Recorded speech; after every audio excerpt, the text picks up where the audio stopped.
कहा उमर साहब ने, मैंने तो सुना नहीं, आप सबको वहाँ पे अंदर बाइट ले रहे थे तो आपको ही मालूम होगा। मैं तो ये नहीं कहूँगा कि जब सीएम साहब ने कहा तो हम उसके सिपाही हैं, जब उसकी बात होगी तो वो समझो हमारी भी बात कहाँ पे है। अगर रूहुल्लाह साहब को कोई ग्रीवेंस थी, उसको सीएम साहब के, उमर साहब के ऑफिस में आना चाहिए था, ये प्रॉब्लम है। और अगर वो मानता है कि नहीं सीएम साहब ने कुछ नहीं किया, रिजाइन करो ना, अपनी जो सीट है एमपी की सीट हो नेशनल कांग्रेस की टिकट पर, उसको रिजाइन करना चाहिए।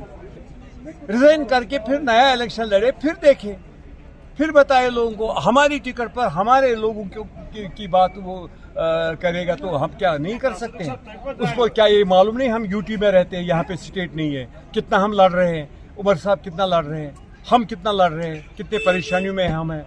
हर एक कश्मीरी जो है जम्मू कश्मीर के लोग यहाँ पे आज परेशानी में मुब्तला है। क्या आपने नहीं देखा लद्दाख के लोगों ने क्या किया?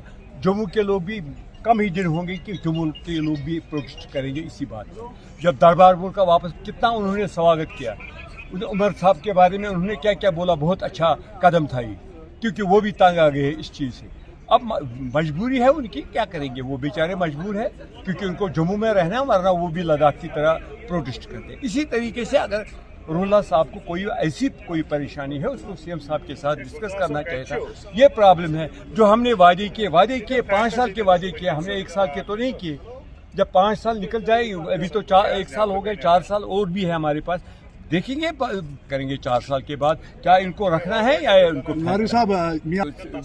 अल्ताफ साहब ने जो कहा मैं ये बताऊंगा कि वो उसने ऐसा खुदा रखा था, उसने मतलब उस कंटेक्ट में, मतलब मैं अनंतनाग वेस्ट कॉन्स्टिट्यूंसी से रिप्रेजेंटेटिव हूँ, मुझे अनंतनाग वेस्ट की बात करूँगा।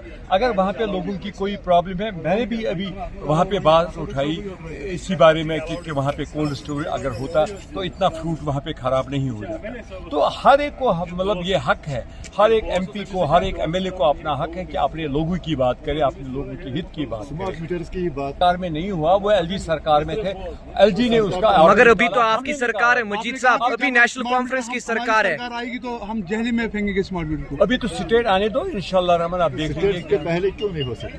स्टेट से पहले इट इज नॉट पॉसिबल, क्योंकि जो खाली होम है। देखो एक बात है, एक बात नहीं, उनके पास सब कुछ है। ये फंड्स कहाँ से आते हैं?